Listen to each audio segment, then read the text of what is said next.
Rotary certainly has some membership challenges. However, there are people who are thinking creatively and seeing membership growth. We're going to talk to these inventive Rotarians and get some tips that you can try. Welcome to the Innovative Clubs videocast.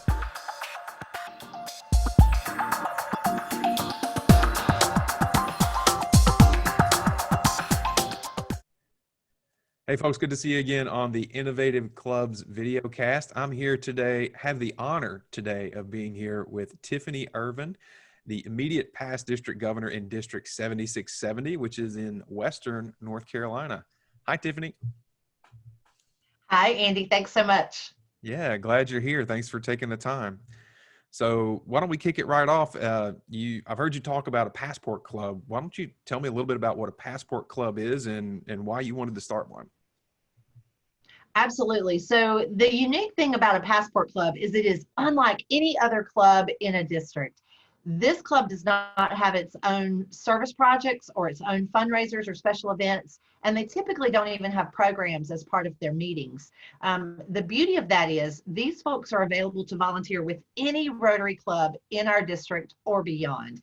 It's almost like a no borders type of club, but it didn't start out as an e-club. Obviously, right now, a lot of our clubs are e-clubs, but it didn't start out that way. The intent was to have in-person meetings twice a month for networking and fellowship and social time, but to not create their own service projects, to not create their own fundraisers, but to encourage them to get out and volunteer in their own community with a club that perhaps they had been a member of before, or with a variety of clubs and opportunities.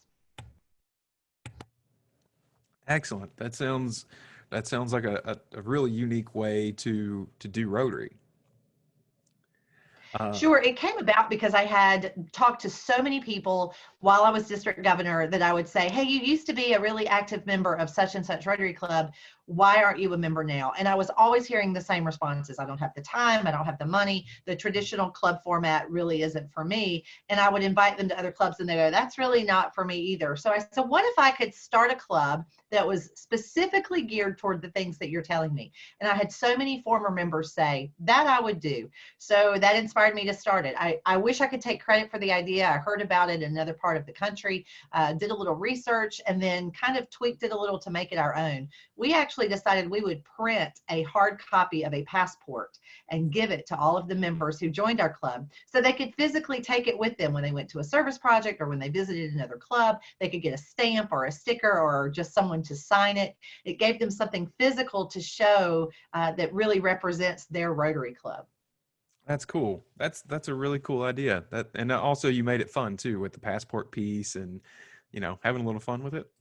It's all about fun. That's what I've said from the very beginning. If Rotary could do two things, have fun and do some good in the world, then everything else will fall into place. Good call. I love that. I love that model, that motto. So talk about, kind of your process. What did that look like as you were forming this idea? What did it look like before your first official meeting? So I decided that the easiest way for me to do this, because I was DGE at the time that we started this, was to do it as a satellite of my club because I could then help manage it. I think it would be a little more challenging to start as a brand new club, although it might not, depending on who you attract into the organization. For me, I was really targeting a lot of former members of Rotary to get started because I knew that they had enough Rotary background and knowledge that they could help keep it going even without me being there all the time. And that was really critical because of my time commitment with the other district leadership things going on at the same time. So by recruiting some folks who had previously been in Rotary, they understood the big picture, but they wanted something different. They were the perfect audience for us to create something brand new. So we started meeting twice a month at a gas station bar. And I know that sounds really crazy, but it was a new concept here in Western North Carolina. The guy that owned it had been a previous Rotarian. So when I reached out to him and said, hey, this is what I want to do, he thought it was a fabulous idea. He had just opened these little pubs in his gas stations here. And he thought that would be a great way to get people in there to know that it was there. So we literally met in a gas station for several months. We would pull tables together. We would start with 2, 4, 5, 7, 8 people until it began to grow. And eventually, we were not only bringing in former members of Rotary, but also some Rotaractors who had been in Rotaract, graduated from college. They were young. They didn't want to go to a legacy club. It just wasn't what would appeal to them. So we attracted them as well. And then the more I talked about it to other people, we started bringing in people who had never been in Rotary before, people that I had asked for years and years, because if you know me, you are going to be invited to Rotary, because if you're a friend of mine or an acquaintance or a business associate of mine, you deserve to be in Rotary. You're going to be asked at some point. And some of these folks just said, we've been asked for years and years, but nothing that you had ever had given us really attracted me. And this was something different. So eventually we outgrew the gas station. We moved to a local restaurant, still meeting twice a month. And it took all in all about a year and a half to charter as a full club. But we had great leadership from previous members, which I think was really key for us. But again, it was that concept of something new, something different, utilizing people who knew enough about Rotary to help us get it started, and then doing it as a satellite so it could grow slowly, and that would be okay. Awesome. That's really cool. So how you talked a little bit in there about how you recruited people to attend and how they came. Did you got a lot of either previous Rotarians or Rotarians who were, we'll call them on the fence, as far as their membership, and some Rotaractors. Did you recruit anybody who was very new to Rotary, and what did that process look like? Sure. And again, with me, I keep a running list at all times of folks that I would like to invite to Rotary. So some of them I had invited previously to meetings. They had even visited, they had done service projects, but they had never found the right fit. But as far as people who knew absolutely nothing about Rotary, there were some folks that did invite people to this concept when they met them, and they said, oh, well, let me tell you something new about Rotary. And so we did get a few new members in that sense as well. But honestly, we had really good luck working with people who knew a little bit about Rotary, but wanted to Rotary light, I've heard some people call it. I disagree with that. I don't think there's anything light about it. These guys are full-fledged Rotarians, and they're working really hard. It's just different and unique. And we've been really fortunate that they have loved the concept of volunteering with other clubs and volunteering in their own communities, no matter where they live. And even now, during the pandemic, when people can't meet in person, they're still meeting online, but they're finding out about other projects that other clubs have. And I will say that is the key to making this type of format club successful, is really networking and fellowship with other local clubs. That's great. So I'm not sure if I missed it and you said it, and what does the typical meeting look like? You meet twice a month. What does that look like?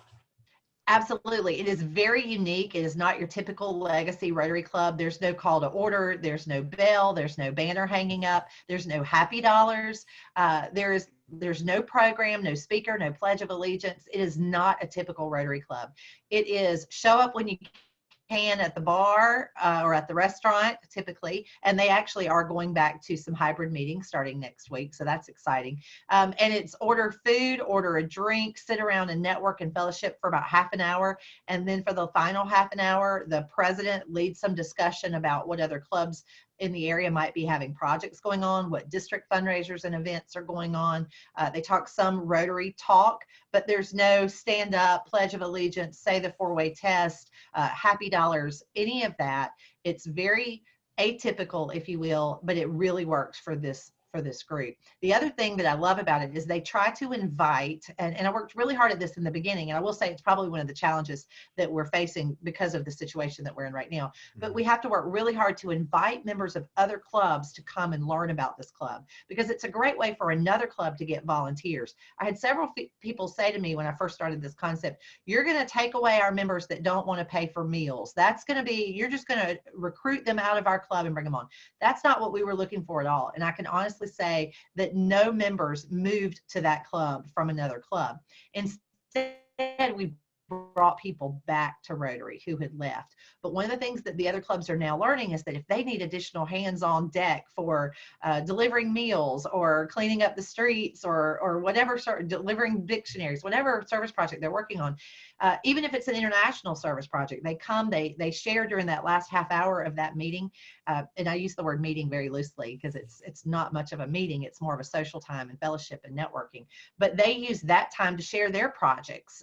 This group has has even done some pop-up service projects. So I'll give you an example. Another local club was sending a couple of their members to the Honduras on a dental brigade. So I invited them to come and speak to this club, not as a program or a speaker necessarily, but to share some information a month before they left. They came, they talked about it. The guys got really excited about this project. And the next 2 weeks later, when they met, they all brought toothpaste and toothbrushes and things like that they could then donate as part of that. They felt like they were making an impact. They were helping create lasting change. They were doing something Rotary related, and they were working and partnering with another local club. So it really was a win-win for everyone. That's awesome. I love it. Tell me a little bit about some obstacles. You talked a little bit about the whether they came from the host club or from other clubs, about the people worrying that you're going to, steal, quote unquote, Rotarians from other clubs. I know that in the satellite club that I've helped out, that was a concern. The only ones that we had move were people who were on the fence about leaving Rotary anyway. So anyway, talk about that a little bit, and maybe even some challenges from folks, if you had any pushback about not doing the traditional Rotary meeting, pledge, prayer, four-way, all of the things. So it's really interesting. I will say you're right. The obstacles that people think about satellite clubs or innovative clubs is that they are going to detract from their current membership. I can honestly say I started the first satellite club in our district in 2015. And since then, we've had probably 15 or 20 that have developed and either chartered out or merged with another club. And we've never had that problem here. People always think it's going to be a problem. And I always say, just give me a chance. Let me show you what we're doing. And it always works out. So we've been very fortunate in that sense that we really haven't. We've brought a lot of people back to Rotary, and we've introduced a lot of people to Rotary that knew nothing about us before. But we really haven't stolen, if you will, members from other clubs. The other challenge, though, truly has been not that non-traditional format that you mentioned. It's been letting people know that they exist and finding a way for them to all communicate. It was such a new concept, and they just recently chartered the end of June. So they've only become an official club for a couple of months now. But during that time is when regular clubs weren't meeting. And so they weren't able to go and visit other clubs and share who they are and what they do. So I think that's been the biggest challenge, only simply because of the circumstances. They do have a social media presence. They have a Facebook page is where they share information. And I was managing that for them for the first year or so. So I was trying to always share what other clubs were putting on social media and tag that club in the other club's posts so that they would know that they were around. And I will say that still to this day, maybe because of, again, circumstances, that's probably the biggest challenge that we face, is letting people know that they're there. They are ready to volunteer and be active members of Rotary and of community service projects, and sometimes they just don't know about them. But as far as the traditional aspect of a Rotary meeting, we haven't had any pushback from that. But again, it might be because of the people who are joining all wanted something different. They all wanted this. And I always say, it's not for everyone. This is not carte blanche. It's a la carte. You decide what works for you. And if you are really comfortable in a traditional legacy club that is very formal and they wear suits and ties, then by all means, that's what you should do. But if you're looking for something a little different, where you can sit and have a beer with your buddies and not feel obligated to be fined if you're not wearing something or whatever the case may be, then there are clubs out there for you. And that's what's most important, is that there's something for everyone. We just have to figure out what the value is to that club and what the value is that that individual is looking for. That's awesome. Awesome. What advice would you give to someone who's considering starting a similar club? Well, the first advice I would say is be open to the opportunities. And that's obviously what our theme is this year, that Rotary opens opportunities, and you just have to be open to new ideas. The second thing is to really find some champions that are going to work hard for you, people that believe in the cause, that want to make a difference. And perhaps that's previous members who really want to be back in Rotary, but couldn't find their place for whatever reason, money, time, projects, format, whatever the case may be. There are those people out there. Find them, let them become your champions, and let them help the club grow. I believe that there's only there's only room for one passport club in a district because it doesn't have boundaries. We even have some members in South Carolina that are a member of our passport club because they're friends of mine and they're always up here volunteering with me anyway. They're coming to all of my events, they're coming to all of my service projects. So that it was only right that they should join a club that had no borders and no boundaries in our district. But I think one of these clubs in a district is plenty because of that reason. So that's how we've approached it in our district. Some other districts might decide to do something different, but we call it our Western North Carolina District 7670 Passport Club. And I think that the possibilities are endless if you're open to the opportunity and you're willing to try something new. And it might not work. It might, and that's okay too. But something will. You just have to find the right match with the right people with the right needs. Awesome. Well, Tiffany, I can't thank you enough. I think that's a perfect way to end it. I want to give you a virtual high five. High five. Woohoo, you got it. All right. Good job Absolutely. on that.